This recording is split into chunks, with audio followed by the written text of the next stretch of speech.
وما كان لمؤمن ولا مؤمنة إذا قضى الله ورسوله أمرا أن يكون لهم الخيرة من أمرهم ومن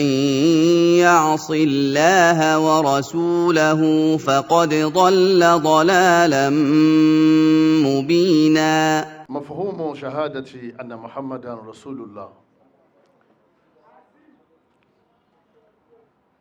àkòrí ìdánilẹ́kọ̀ọ́ wa òun náà ni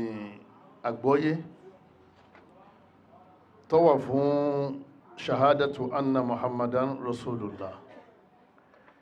ìjẹ́rìí pé annabi wa muhammad sallallahu alaihi wasallam òjíṣẹ́ Ọlọ́run. gbogbo wa náà ni a máa gbọ́ ní gbogbo àsìkò ní gbogbo ìgbà ní gbogbo àsìkò ní gbogbo ìgbà. kí la máa gbọ́? a máa gbọ́ tí wọ́n máa sọ pé ashhadu an la ilaha illallah wa ashhadu anna muhammadan rasulullah. méjèèjì yẹn ìtumọ̀ rẹ̀ òun náà ni ìjẹ́rìí, ìdánilójú ipe kò sẹ́ni tó yẹ ká sìn lẹ́yìn Ọlọ́run ọba wa lódodo. abẹ́lẹ̀ nínú àánú rẹ̀ èyí tí báyàn nínú aburú tó yẹn máa fi bọ àwọn òrìṣà kọ́lọ́mọ́jọ ṣẹlẹ̀ sẹ́ni kọ̀ọ̀kan wa. àwọn tí wọ́n ń bẹ lẹ́nu ẹ̀ kọ́lọ́mọ́sàbà wọn mú wọn kó ń bẹ. shahadatu anna muhammadan rasulullah,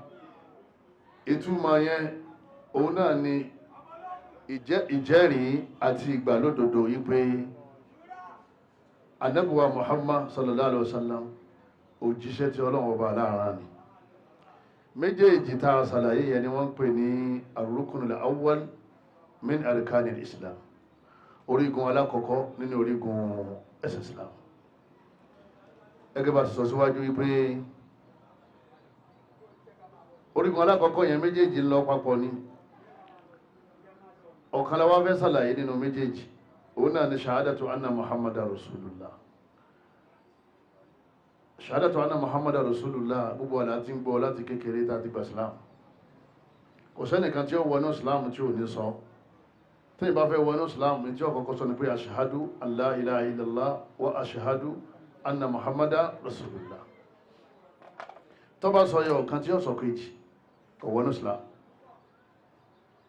láti ní méjèèjì yẹn òun lẹ́yẹ ọ̀kan, wọ́n yìí sì yára wọn torí nǹkan kan náà ní méjèèjì. lọ́lọ́wọ́n bá aláàfin sọ méjèèjì di òpó ẹyọ ọ̀kan. kéèyàn ní òpó ẹyọ ọ̀kan nínú àwọn òpó tó wà nínú ilé pọ́n fẹ́ là sí méjì. ṣe mọ̀ pé tó bá bẹ̀rẹ̀ sí fọ́ ámàmọ́ tó mú sọ́ọ̀tí fi ń gé àwọn irin tó wà nínú òpó ẹyọ ọ̀kan yẹn, tó bá ń là á làábọ̀, òpó ẹlẹ́ẹ̀kejì kí náà padà, àbọ̀ ẹlẹ́ẹ̀kejì kí náà padà ṣẹlẹ̀ sí jama, yóò padà ṣubú. bí méjèèjì ṣe rí nìyẹn. wọ́n ní bàbá ń kírun, bàbá ń pèrun wípé àsìkò òrun tó, òun náà ni mu'adhdhinu làdáni ọkọ̀ọ̀kan pariwo ashhadu an la ilaha illallah ashhadu an la ilaha illallah. tó bá ti wí tán kí la máa retí? ashhadu anna muhammadan rasulullah, ashhadu anna muhammadan rasulullah.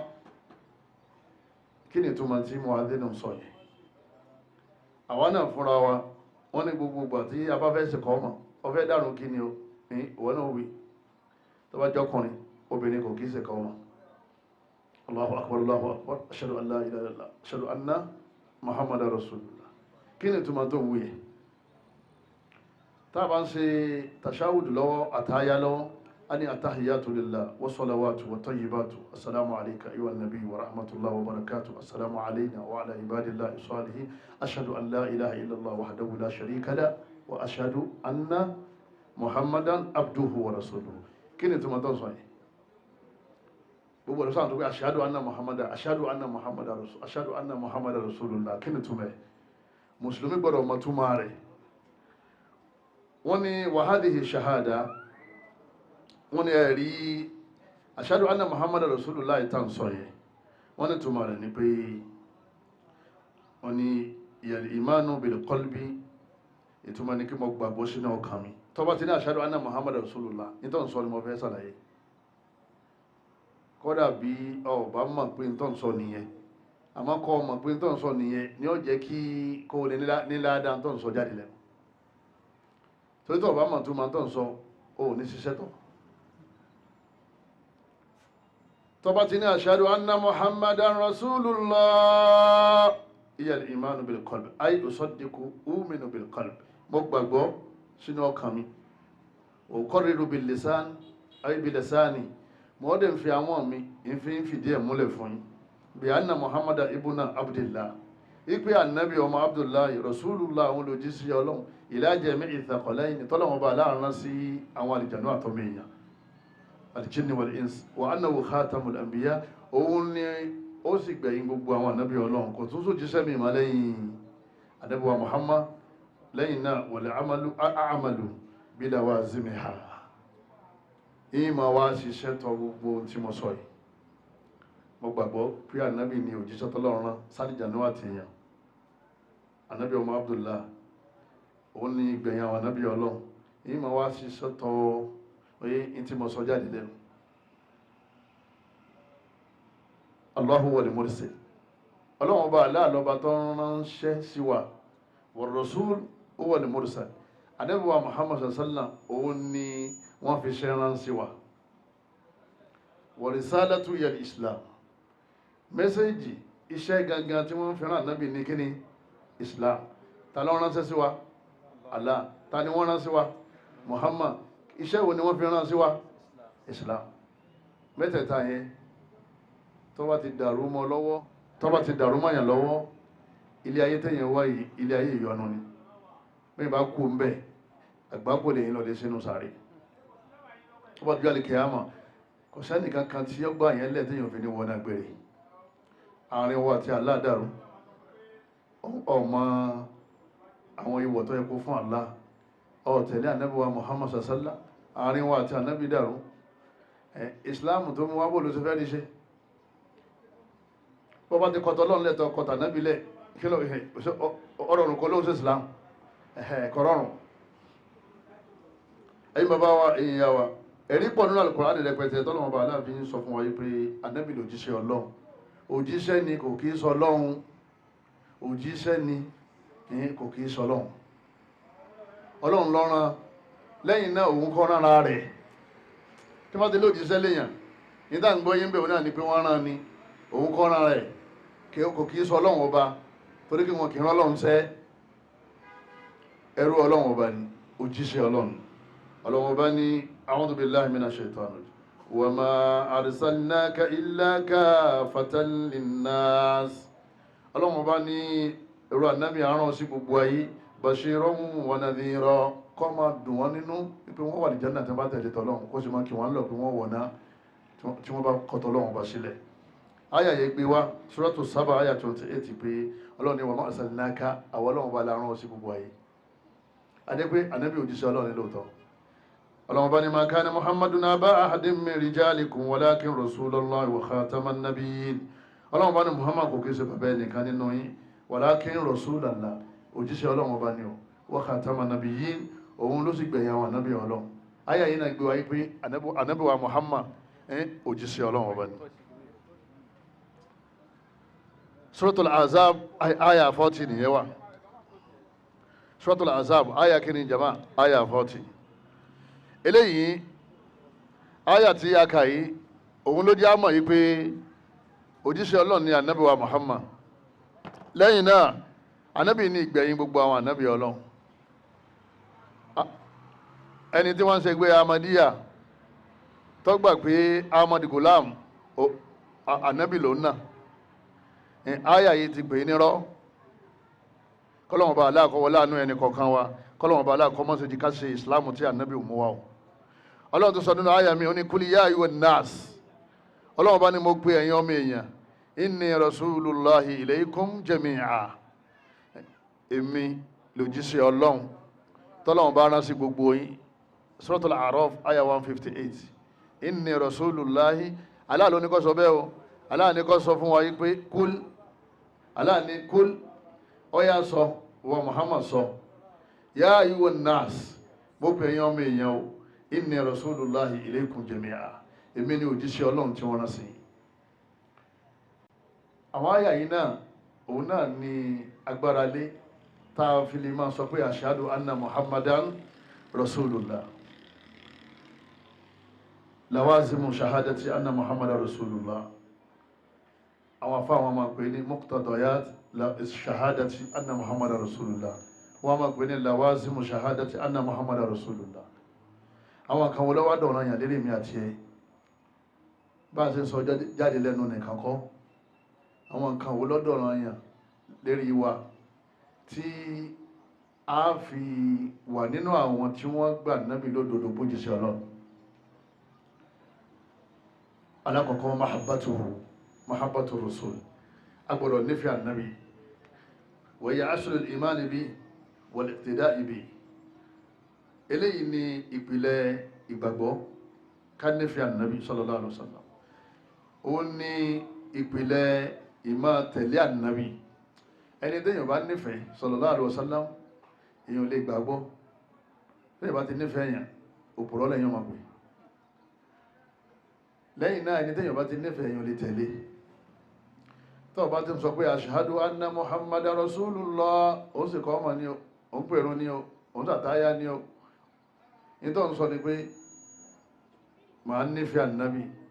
mo nífẹ̀ẹ́ ànábì torí tó bá nífẹ̀ẹ́ rẹ̀ ò ní tẹ̀lé ànábì la yu'minu ahadukum hatta akuna ahabba ilayhi min walidihi wa waladihi wan nasi ajma'in ànábì ní ẹnì kọ̀ọ̀kan yín ìgbàgbọ́ yín ò lè tí ì pé ó dìgbà tó jẹ́ pé ó bá jẹ́ pé mi ànábì lẹ nífẹ̀ẹ́ sí jùlọ èmi ni number one tẹ kọ́kọ́ nífẹ̀ẹ́ lẹ́yìn Allah ẹ nífẹ̀ẹ́ sí mi ju bàbá yín lọ torí làwọn ibi gbọ́ táwọn bàbá wa bá ní kátàkó súnà ànígbọ́ bàbá wa tó bá ti ní ọyẹ ẹ má ṣe súnà ànígbà náà fi máa ń pè wà lálágídí ńgbà mi alágídí lérí ìmọ̀ tẹ̀lé tà nábì ànábì ní ẹ lè tí ìgbàgbọ́ yín ò lè tí rinlẹ̀ ó dìgbà tẹ bá nífẹ̀ẹ́ mi ju bàbá yín lọ wọ́n wà ládìhì tẹ́ẹ̀sì nífẹ̀ẹ́ mi ju àwọn ọmọ tẹ́ẹ̀bí lọ wọ̀n náà sì àjùmáyín tẹ́ẹ̀sì nífẹ̀ẹ́ mi ju gbogbo àwọn èèyàn tó wà láyé lọ nínú àwọn èèyàn tó wà láyé làwọn lè máa mú wa àwọn àfá àwọn ṣéwù àwọn brothers wa sisters wa àwọn àna wa ànábì ìfẹ́ ànábì yẹn ó gbọ́dọ̀ wà lọ́kàn wa a gbọ́dọ̀ nífẹ̀ẹ́ ànábì yẹn ju gbogbo àwọn ẹ̀dá Ọlọ́run ọba lọ wọn lọ́la kọ̀ọ̀kan ni tá a fi mọ̀ pé ètò Ọlọ́run sọ jáde lẹ́nu pọ̀ gbàpá ànábì lòjíṣẹ́ Ọlọ́run ọba òdodo ni ẹni bá ní ashhadu an la ilaha illallah wa ashhadu anna Muhammadan rasulullah àwa ṣe tán wọn náà fẹ́ kàdísì ó ní ẹ má kàdísì mọ́sálásí tí wọ́n mi ó má kàdísì mọ́sálásí tí wọ́n mi àwa bèèrè pé tí bí wà ló pẹ̀lú sí tó ní ashhadu anna Muhammadan rasulullah alaikum salam ìpè ànábì lòjíṣẹ́ Ọlọ́run ẹtí wọ́n sì pè lójíṣẹ́ yóò ní kankan tó mú wá tí wọ́n máa pè ní iṣẹ́ tí wọ́n fi rán tí fi ń jẹ́ òjíṣẹ́ iṣẹ́ tí wọ́n fi rán òun náà ni Kùránì àti àdìsí ó ní ẹ má ka Sahih Buhari bí àwọn gbàdísì bọ́ ló ṣe jẹ́ pé ọ̀pọ̀lọpọ̀ kan sọ lẹ́nu ni wọn mọ̀ táwọn ṣe kíní wọn mọ̀ táwọn sọ wọ́n ní kó tó lè gbà pé ìtàn sọ yẹn òdodo ni ó dìgbà tó bá nífẹ̀ẹ́ ànábì ju gbogbo ẹ̀dá lọ ẹlẹ́ẹ̀kejì tasdiqu ma akhbara bihi min al-ghaybiyat fi dunya wal ayati al-barzakhiyya wal akhirah kọ́ gbà pé òdodo ni gbogbo tá ànábì sọ ọ gbọ́dọ̀ dáwọ́tò hadisi bó o ṣe gbọ́dọ̀ dáwọ́tò Qur'an ọ gbọ́dọ̀ dáwọ́tò hadisi tó wà lálàáfíà torí pé Qur'an àti hadisi méjèèjì ẹ̀ náà lànàbì mú wá ọlọ́run bá ní yá ayyuhal ladhina amanu idha nudiya lis-salati min yawmil jumu'ati fas'aw ila dhikrillah ọlọ́run tó bá pè ní jímọ̀ ẹ tààrà sàṣà ẹ̀rọ lè kírun jímọ̀ àwádé jímọ̀ àwọn ojú ara wa àti lè mọ́ mọ̀tẹ̀lẹ̀ láti pé láka mélòó láti bàbá àdínì wọ́n sọ fún mọ́mù pé ẹwọ́n ní okòrò àwọn ṣẹpọ̀ wà mẹ́ ọlọ́run tó ní ká kírun ṣé kò wá ní sọ yẹ láka tí a kì í gbé adé jímọ̀ àbáwọn bá gbé kóra lọ́wọ́ bẹ̀rẹ̀ síkà láti Fatiha dé Suratul Nas bàbá ọmọ rí rákà méjì mẹ́ nígbà tí kí wọ́n wáyé wàá mọ́mù kí ló kù tí ó sọ fún arákùnrin yẹn níta àbá ti rí inú Al-Qur'an ibo la máa wá sí inú àdísì inú sunna lọ́wọ́ wà pé rákà méjì ni ànábì ní Ọlọ́run ọba ní ká máa kí kí ẹ sí pé ànábì ló dá máa kí rákà méjì ni Ọlọ́run ọba Allah sọ fóun pé ká máa ṣe kíní ká máa kí ń jí màkò kí ṣe mẹ́rin ọwá ní Kùránì wọ́n gbàgbọ́ ìwọ gba sunna gbọ́ wọ́n gba àdísì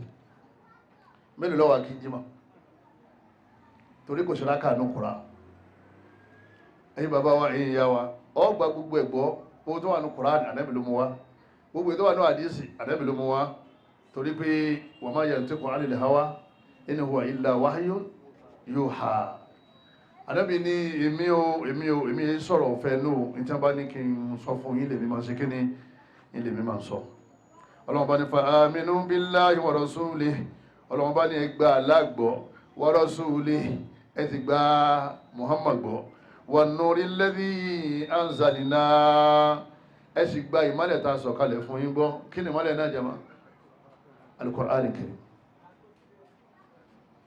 ọlọ́run ẹgbà mi gbọ́ ẹgbà nẹ́bí gbọ́ tá nẹ́bí bá fẹ́ sọ̀rọ̀ kí ni wọ́n máa sọ yóò máa sọ àyà Qur'an yóò sì máa sọ sunna ibi àgbákò ti bọ́ ọ̀pọ̀lọpọ̀ ẹlòmí ilẹ̀ Yorùbá ni tẹ́bá ní kí ní ìyẹ̀sìn ni oníkòsínú Qur'an lọ́kàn fi sọ́njọ́ ní lóní obìnrin lè máa gbà wẹ̀ pẹ̀lú ẹ̀jẹ̀ haid ọ̀daràn àfáà kan lẹ́kọ̀ọ́ mẹ́ èkó wà yínà ní ọlọ́run ṣàánú wa mẹ́ ọ̀daràn olóbìnrin tí ó ẹ̀jẹ̀ bí ma ọ̀bá ti dá lára rẹ̀ ó lè má gbà rẹ̀ àwa ní kí ló dé kéwù rẹ̀ yìí fátíwá burúkú rẹ̀ yìí àmọ̀gbọ́rọ̀ rẹ̀ ilẹ̀ Yorùbá ó ní tọ́fà ni pé ó ní kò sínú Kùránì ọ̀dà yẹsọ ń jálò àlà inú ayáwó lọ́wọ́ yẹsọ máa ń járùn nínú sóra ọlọ́wọ́ níbo láti rí jẹmọ́ ìrìn àdísì ṣe rí pé agbá Kùránì má gbàdísì olórí burúkú ni tọ́fẹ́ tí ń wé ní kún ara àyíbò ní ọ̀ságbà àdísì gbọ́ ó gbé Kùránì nìkan ni àdí tó bá ti só mọ́ kírun lọ yóò ní àlọ́lá ti já àlọ́lá ti já àti sọ fún ọ pé sóúnjẹ́ lọ́la ọwọ́ wa lọ ní àdísì lọ́sọ̀ àjẹ́ pé méjèèjì ẹ̀ ń lọ papọ̀ ni ashhadu an la ilaha illallah ashhadu anna muhammada rasulullah òjíṣẹ́ mẹ́sẹ̀jì ànábì qala Allahu qala rasulu mẹ́sẹ̀jì ọlọ́run sọ ànábì sọ kọ́lọ̀ mọ́jẹ́ akẹ́yìn sí kankan nínú méjèèjì o ẹlẹ́kẹta nínú tààfin mọ̀ pé min lawazimi shahada òun náà ni ta'atuhu fima amara ọmọ wa tẹ̀lé àṣẹ ànábì ní kó má ṣẹbọ àbí ọlọ́run sọ pé kó má ṣẹbọ òní bá wọn ṣẹbọ wa'budullaha wa la tushriku bihi shay'an ẹni ṣẹbọ Ànábì sallallahu alaihi wasallam man ta'allaqa tamima fala atamma Allahu lahu Ànábì lẹ́ni tí máa ń sọ pàrọ̀ mọ́ra tí ń sùn kan mọ́dí Ànábì ní àtibọ̀tán rẹ̀ ò ní dáa gbogbo ẹni bá ń sùn kan mọ́ra ń so mọ́dí ń so kọ́ Ànábì ní fala atamma Allahu lahu ọlọ́run ní jẹ́ kó parí dáadáa níbo ti wà ní àdísì yẹn ọgbọ̀rọ̀ tẹ̀lé Ànábì ní máa sùn kan mọ́ra mọ́sẹ̀bọ́ gbogbo ǹdá ànábì ní ká máa ṣe wà ámùrú ka ámùrìlá àṣẹ ànábì àṣẹ ọlọ́ni ọlọ́wọ́ bá ní man yuti ar-rasula gbogbo ẹni tí bá ti ń tẹ̀lé ànábì faqad ata Allah ọlọ́wọ́ bá aláà ní ń tẹ̀lé ẹwọ bọ́lọ́wọ́ ṣe rẹ̀kọ́mẹ́ndì ànábì fún wa sallallahu alaihi wasallam ọlọ́wọ́ ní man yuti ar-rasula suratu an-nisa aya 80 ọlọ́wọ́ ní gbogbo ẹni tí bá ti ń tẹ̀lé àdíyèsí faqad ata Allah ń tẹ̀lé Kùránì ni ẹni bá ti ń tẹ̀lé ànábì ọlọ́wọ́ gangan ní sekini òun náà ní ń tẹ̀lé ọ̀pọ̀lọpọ̀ alẹ́ ní aṣahádàtù bil amal à ń sọ lẹ́nu à ń sọ pé àgbà gbọ́ nínú ọkàn àmọ́ àwọn ìṣesí wa ń takò ń tà ń sọ ọwọ́ jẹ́ àgbọ̀ yé pé ọkàn tá a la gbàgbọ́ yẹ ẹ̀rọ là ń ṣe kíní ẹ̀rọ là ń pa ẹlòmíràn ní òun fẹ́ràn ànábì lòun ṣe mọ̀lúdí ànábì tó bá ṣe láwọn tí wọ́n ṣe súnà ànábì oyé yóò sì máa bá wọn jà yóò ní mo fẹ́ràn tẹ́lẹ̀ o súnà tó ń ṣe náà jẹ́ kí n fẹ́ràn rẹ mọ́ wọ́n náà ti dáálù súnà nígbà tí ń ṣe súnà yìí sì mímọ̀ ìbí ó kórìíra rẹ̀ ara àwọn bàbá tí wọ́n ti lá àwọn ọmọ jáde nínú ilé nítorí pé wọ́n ṣe kìyàmù lé wọ́n ka Qur'an wọ́n dárúgbọ̀n sí wọ́n náà wọ́n fẹ́ jọ ànábì ní ẹ dárúgbọ̀n sí áàfúnlẹ̀ ha ọmọ rẹ̀ dárúgbọ̀n sí ọlọ́run máa fa kó tó jí. Ó sì dé mọ́sálásí láàárọ̀ ó ní ashhadu anna muhammada rasulullah, ọmọ rẹ̀ lò jáàbù ọlọ́run máa jóná. Wọ́n sì ní ashhadu anna muhammada rasulullah, ìyá ń sọ nílé oní sàdánkátà ya rasulullah, ẹgbẹ́ tó gbé sàdánkátà ya rasulullah. Òdodo àyígbàtà wà kéèkì àwọn bàbá ìyá tiwa, àwọn ìyá bàbá wa tí wọ́n bá ti gbọ́ mọ́sálásí tó wá ní ashhadu anna muhammada rasulullah, wọ́n ní sadakta ya muhammad, sadakta muhammad, ìwọ Muhammad òdodo lọ́sọ́, òdodo ni wọ́n ránṣẹ́ lòtọ́. Àwọn ìyá yẹn ẹnu wọn báyìí tí wọ́n gbọ́ pé wọ́n sì pẹ̀lú ìkìláàsì wọn, ìmọ̀ òtó nǹkan, àmọ́ wọ́n nífẹ̀ẹ́ Ọlọ́run, wọ́n sì nífẹ̀ẹ́ ànábì. ìfẹ́ ànábì wọn bá dá sàlátù kó tó dìbò yíwọ́ o, ìfẹ́ ànábì ni wọ́n bá débẹ̀, torí pé wọ́n pẹ̀ lásàlátù náà lójú wọn ṣe kíni,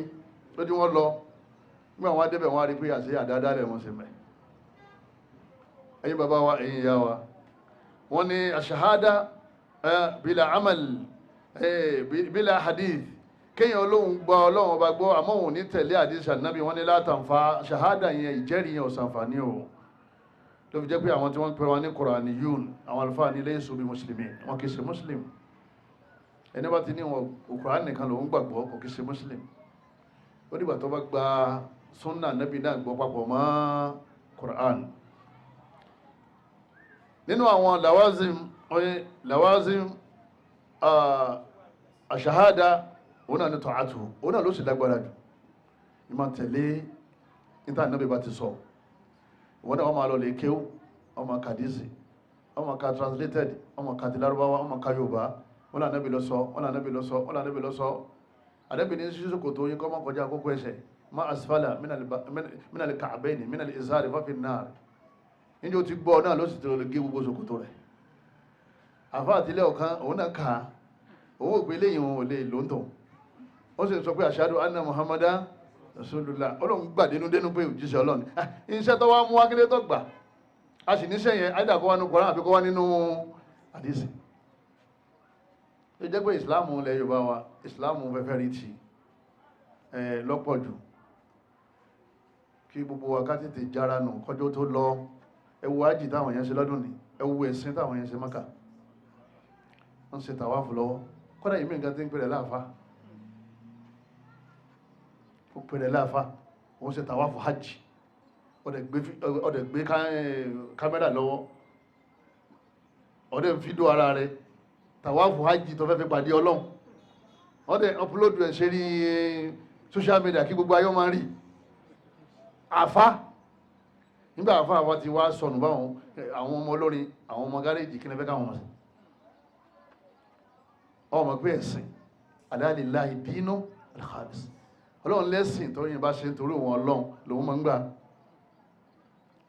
wa ma umiru illa liya'budullaha mukhlisin, Ọlọ́run fòfin sí náà. Ó ní mo pa yín láṣẹ kẹ́ wá sìn mí, àmọ́ ẹ jẹ́ mukhlisin, ẹ máa ṣe nítorí mi, ẹ máa ṣe nítorí káyé lè bá ṣe kíni, káyé lè bá rí. Ọlọ́run bá aláàkọ́ mọ́sá bá fọ́nà mọ̀ wọn kọ́sà lókùn mọ̀nà tiwa náà. Ẹlẹ́ẹ̀kẹrin nínú àwọn lawazimu shahada ijtinabu ma naha anhu wa zajar min al-muharramat. Ó ní gbogbo tán bá ní ká jìnà sí, tá Ànábì bá ní ẹ jìnà sí, ẹ má ṣe, wọ́n ní èyàn gbọ́dọ̀ gbé kalẹ̀. Tó bá ti rí gbé kalẹ̀, ìjẹ́rìí pé Ànábì lòjíṣẹ́ Ọlọ́run ọba rẹ̀ kò tí ní túnmọ̀. Ọlọ́run jẹ́rìí pé lòjíṣẹ́ Ọlọ́run ó sì gbàgbọ́. Ọwá ní kó mbẹ́, ọwá ní wọ́n lè kó mbẹ́. Ẹlòmíà ní lóòótọ́ mùsùlùmí làwọn náà, àmọ́ àwọn olè fìyẹn lẹ́ o. Lóòótọ́ ọwá confirm pé kò dá nínú súnnà lóòótọ́, bọ̀tà àwọn olè fílẹ̀. Wọ́n ní tó bá ti wà nínú irú ṣíṣí bẹ́ẹ̀ kó mọ̀ pé ashhadu anna muhammadu rasulullah rẹ̀ kò tí ṣe kíni, kò tí ìnútùmọ̀. Ọlọ́run wa ma atakumur rasulu fakhudhuhu,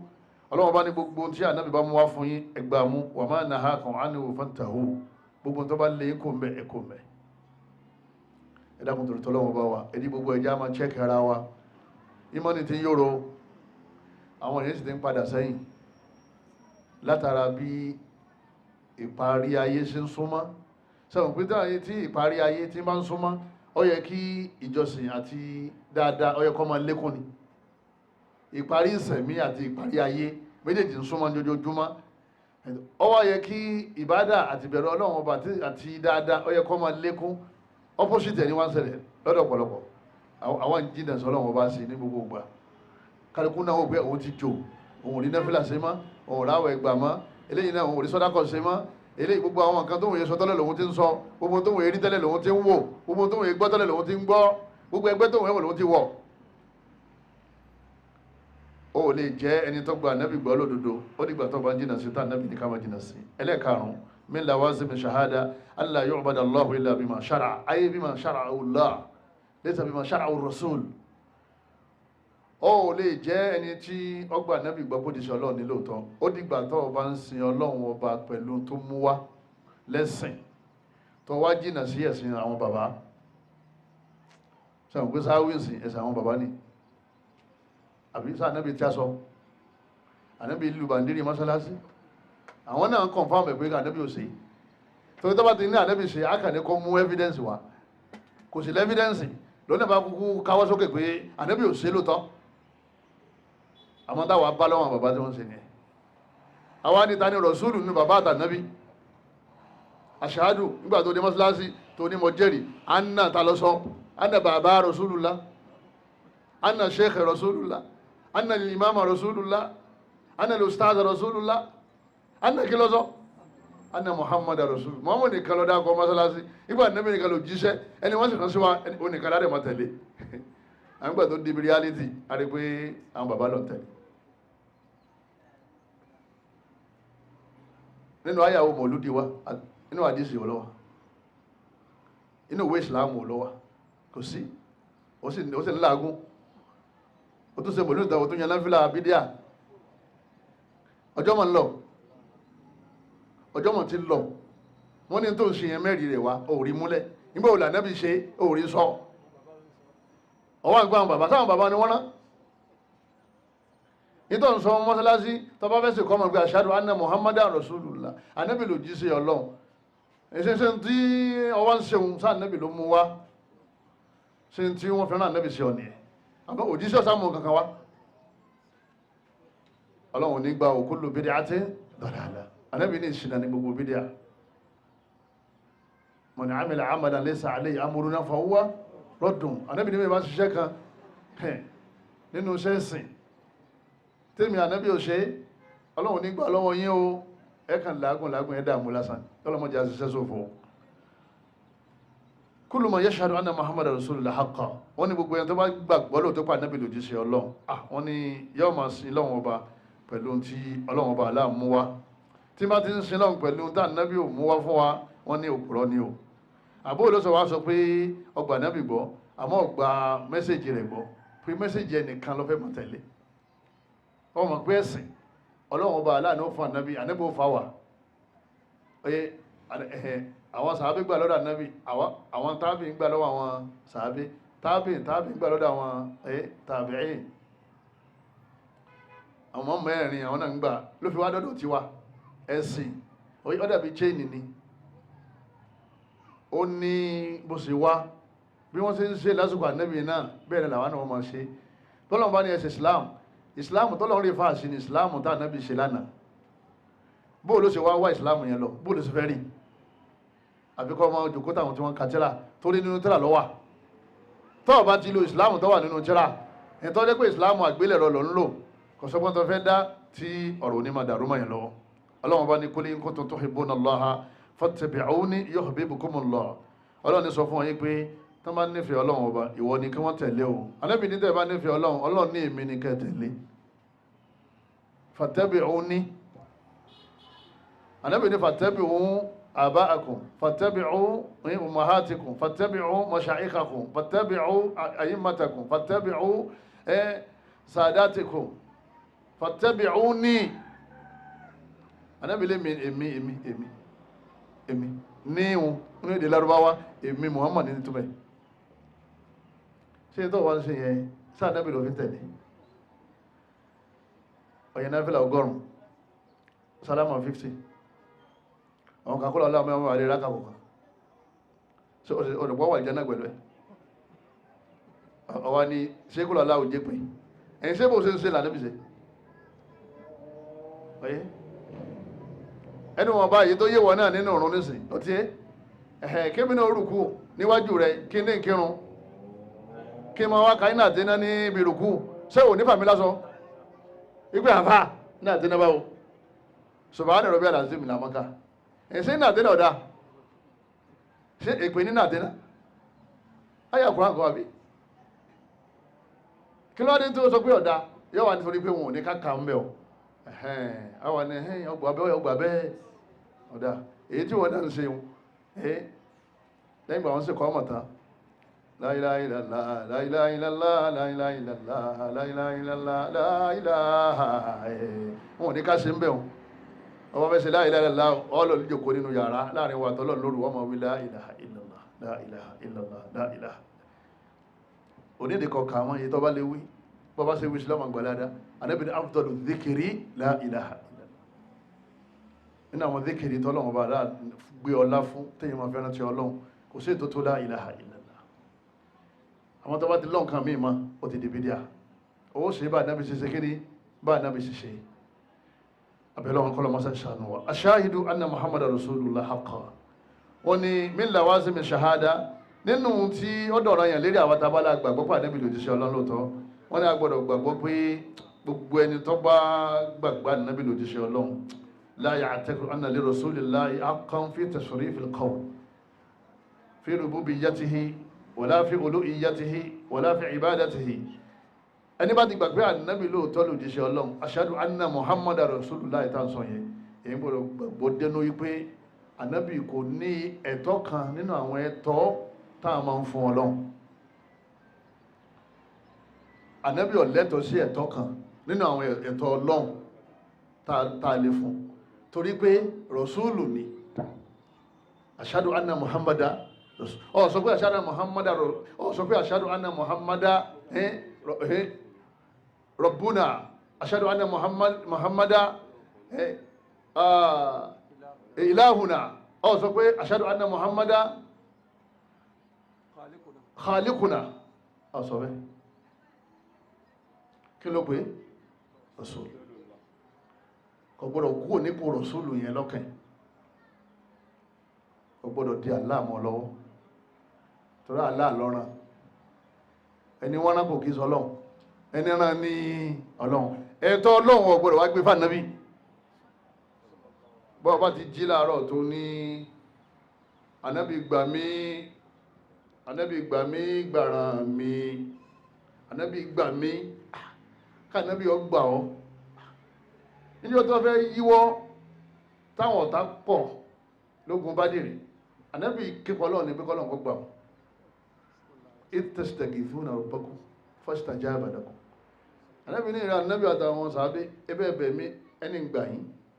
níjọ́ táwọn ọ̀tá dé lógun Bádìrì fastajaba lakum mo gbà yín àbí gbà yín Ọlọ́run ni mo gbà yín Ọlọ́run ni qad anni mumiddukum bi alfin minal malaikati murdifin èmi Ọlọ́run ọba mọ́ sọ̀kalẹ̀ níjọ́ yẹn ẹgbẹ̀rún màláíkà ló sọ̀kalẹ̀ ẹgbẹ̀rún ni wọ́n sọ̀kalẹ̀ ní ààyè Bádìrì ẹkàrà àwọn èèyàn tí wọ́n ń ṣubú tí wọ́n ń ṣe kíni tí wọ́n ń kú ni àwọn màláíkà ní fún Ọlọ́run torí ìfẹ́ kí wọ́n kópa lára bá yín èmi mọ́ gbà yín jọ tó ẹ dákun ẹni wọ́n ń gbà sí mọ́ ń gbà yẹn wọ́n wá gbé Tìjàníyà wọlé Yorùbá tó bá fẹ́ kí ṣe Ibrahim ọ̀gá wọn tó wà ní Kaula ó ní mumiduna murshiduna inú ayé àyẹ̀sẹ̀ gbọ́ mùmídùn abẹ́ gbọ́ mùmídùn bẹ́ istastaghithuna rabbakum fastajaba lakum anni mumiddukum Ọlọ́run bá ní èmi ni mumiddu èmi mọ́ gbà yílẹ̀ bí alifi minal malaika ẹgbẹ̀rún malaika mo ti sọ̀kalẹ̀ múrídìfì wọ́n sọ̀kalẹ̀ lọ́wọ́ wọ́ nígbà tí wọ́n gbé àgbélẹ̀rọ ẹ̀sìn wọlé Yorùbá wọ́n ní ìtàkùn àfi pé Ọlọ́run ọba ní mùmídùn yẹn ká tó máa pè Ibrahim náà ní mùmídùn ìwádìí mumiduna murshiduna lillahi ya Sheikh Ibrahim ibn Abdullah àwa máa wá ṣe mọ̀lúdì lómùpọ̀ tó jẹ́ pé a máa wá ṣe bídíà bí 35 years ago mo ti wọ̀lú ìwá tí mo wọ́kọ̀ wá táwá ṣe mọ̀lúdì nígbà kí ó síwájú wa rí pé kò sínú ẹ̀sìn kò sínú Islam tànàbí mọ́ wa kò sáyà fún kò sáàdì wọn ò sì ní ká máa tẹ̀lé àwọn àfa tani wọ́n ní ká máa tẹ̀lé ashhadu anna muhammadan rasulu náà tẹ̀lé náà ànábì lòjíṣẹ́ náà àwọn àfa ń gbà á lẹ́nu ànábì fún wa ni tábàjì tó sọ tí wọ́n àpàtì tànàbì tó bá gbà wọ́n láàmà ṣe kíní láàmà tẹ̀lé ọlọ́run ṣe máa jẹ́ mùmídù sí Ibrahim tó máa jẹ́ mùmídù ànábì gan ọ̀gbọ́dọ̀ jẹ́ mùmídù sẹ́yìn kátó wá pín ṣéwù ànábì tó jí láàrin tó ní ya hayyu ya qayyumu bi rahmatika astaghith ànábì àni ọlọ́run ọba láyé tí ó fara ti kankan gbà mí o astaghith pẹ̀lú àánú ẹ̀ wọ́n wá fi mí sílẹ̀ láàrin àsìkò díẹ̀ téèyàn fi díjú yájú padà alágbára náà bọ́lẹ̀ sálágbára yẹn ọ̀lẹ́lá nàbí sàlẹ̀lásà ó dẹ̀ sọ bọ́ọ̀lẹ̀ lò aláàdá sọ ní antumul fuqara ilallah ọlọ́run ní gbogbo yín pátá àtànàbí àti màláíkà gbogbo yín ẹ̀ ní wallahu wal ghani òun ní kalaba tó ní ṣé ò ti tán bóò ló ṣe wàá mọ̀ gbé ànábì sí pé ọlọ́run wọn ni tó bá gbàgbọ́ pé ashhadu anna muhammadan rasulullah tó mú yẹn ó fẹ́ mú wà ní janna gbé ànábì sáyé rẹ̀ kò sì gbọ́lọ́n sí ayé rẹ̀ má gbé ànábì sí ibú ipò ọlọ́run ànábì kọ́ dá wa o wọ́n dá ànábì ni ànábì kì í fún wa jẹ ànábì kì í fún wa mu ànábì kì í fún wa lówó ànábì kì í fún wa láṣọ ànábì kì í fún wa lóúnjẹ ànábì kan jẹ́ kíni muhammadu rasulullah òjíṣẹ́ wọn kàn rán sí wa nígbà àwọn kan fẹ́ máa yin ànábì láyìn boro ànábì la tuturuni ànábì ni ẹ máa yin mi láyìn boro kama atrat an-nasara ibùnà Maryam gẹ́gẹ́ bí wọ́n ṣe yin Isa ọmọ Maryam láyìn boro tápadà sọ́dọ̀ Ọlọ́run ànábì ní ẹrú Ọlọ́run ọba ni mí o ẹ máa ní ẹrú Ọlọ́run ọba òjíṣẹ́ Ọlọ́run ẹrú Ọlọ́run ọba òjíṣẹ́ Ọlọ́run níparí ọ̀rọ̀ mi òun náà ni pé ànábì wa Muhammad sallallahu alaihi wasallam ànábì sọ ọ̀rọ̀ kan nínú al-Qur'an al-Karim ànábì ní Ọlọ́run ọba Allah ó sọ fóun pé kúl èrè ànábì sọ pé tẹ́ bá wo bí àyà yẹn ṣe wá ẹ rí i pé ọlọ́run ọba aláàfẹ́ ká mọ bóun ṣe tó àti bá ànábì ṣe tó ọlọ́run fẹ́ ká mọ bóun ṣe tó àti bá ànábì ṣe tó ọlọ́run ọba ní kúl èrè ànábì sọ fún wọn yìí pé la aqulu lakum indi khaza'inullah ọlọ́run ní ànábì sọ fún wọn yìí pé èmi ọ̀sọ́ o ọlọ́run ní ká ànábì sọ pé èmi ọ̀sọ́ pé indi khaza'inullah gbogbo ń tẹ̀ ń wá nílé ayé ọmọ ni o owó ni o arísìkí ni o àlàáfíà ni o gbogbo ń tẹ̀ ń wá ipò ni o ọlọ́run ní ká ànábì sọ fún wa yìí pé kò sí pẹpẹ ọ̀rọ̀ gbogbo ń tẹ̀ ń fẹ́ kò sí lọ́wọ́ mi o kò sí lọ́wọ́ mi o wala a'lamul ghaiba kí ni nàbà wà yẹn jama tọ́lọ̀ ní ká nàbí ọ̀sọ́ ipé gbogbo ohun tẹ́yẹ̀ máa wá kul la aqulu lakum indi khaza'inullah gbogbo àwọn nǹkan tọ́lọ̀ máa ń fún yàn níbẹ̀ èmi ò ní lọ́dọ̀ tí mo lè fún yín bẹ́ẹ̀ o èmi náà ní kankan ibi ọlọ́run tí máa ń bù fún yín kò sí ké ọ̀dọ̀ mi kọ́ wá o aya Quran suratu An'am aya 50 lọ́nà ká ló ti gbàgbọ́ yìí pé anna Muhammadan rasulullah kul la aqulu lakum indi khaza'inullah ìrẹ́ ànábì sọ fún wọn yìí pé èmi ànábì sọ fún yín jọ́kan yìí pé gbogbo tí ẹ̀ ń wá ó wà lọ́wọ́ mi wala a'lamul ghaiba èmi ànábì sọ fún yín jọ́kan pé mo nímọ̀ nípa àkọ́kọ́ àwọn afáàtì wọn wo sẹ́ńkọ́ jẹ̀ wọn ànábì sílẹ̀ wọn nímọ̀ nípa tó pamọ́ ànábì ní jíwèé ara rẹ̀ wala aqulu lakum inni malak èmi sọ pé màláìkà ni mi ò inni attabi'u ila ma yuha ilayya èmi wọ́n kàn ránṣẹ́ sí mi pé kí n máa jíṣẹ́ fún yín òjíṣẹ́ lásán ni lèmi jẹ́ sí Suratu An'am aya 50 níparí òun náà ni pé at-takhalluq bi akhlaq rasulillah ìgbà tá a tó gbà pé àgbà lóòótọ́ pa ànábì lòjíṣẹ́ Ọlọ́run ó dìgbà tá a bá ń kọ́ṣẹ́ ànábì pẹ̀lú àwọn ìwà rẹ̀ gbogbo àwọn tá a jọ kọ ìyàwó ànábì àmọ́ tọ́jú ìyàwó mi ashhadu anna Muhammadan rasulullah wọ́n ṣe kí ni àmọ́ àkọ́ṣe rẹ̀ àmánà àmọ́ àkọ́ṣe rẹ̀ àmójúkò àmọ́ àkọ́ṣe rẹ̀, ọrẹ àmọ́ àkọ́ṣe rẹ̀, ìtẹríba àmọ́ àkọ́ṣe rẹ̀. Eléyìí òun náà ni ìtumọ̀ yìí pé ashhadu anna muhammadan rasulullah. àwọn abẹ́lẹ̀ nínú àánú rẹ̀ inú wọn bá ta sọ yìí ọlọ́jọ́ ṣàǹfààní fẹ́mi tí mo sọ, kọ́lọ́jọ́ ṣàǹfààní fáwọn tá gbọ́. ìlú Òmùpó ọlọ́ọ̀ni yóò tú láíláí. bàbá wọ ọba ọlọ́mọṣàbà sàmọ̀nà wọn jù báyìí lọ, ọlọ́mọṣàlékún àláfíà wọn. gbogbo àwọn máàmù tí wọ́n ń bẹ nílùú yìí ọlọ́mọṣàlékún ìmúdó sísun adẹ́nu sunna Ànábì wa Muhammad. wọ́n ọ̀dọ́ ta wálé látẹ̀kọ́ ọlọ́mọṣàdá wa padà sáàyè wa pẹ̀lú àláfíà ara. gbogbo àwọn sisters wa àwọn ọmọ wa ọlọ́mọṣàbà wa pẹ̀lú yín, ọlọ́mọdá àwọn ọmọ yín sí, ọlọ́mọṣà gbọ́ lórí rẹ̀. سبحانك اللهم وبحمدك أشهد أن لا إله إلا أنت أستغفرك وأتوب إليك والسلام عليكم ورحمة الله وبركاته. وما كان لمؤمن ولا مؤمنة إذا قضى الله ورسوله أمرا أن يكون لهم الخيرة من أمرهم ومن يعص الله ورسوله فقد ضل ضلالا مبينا.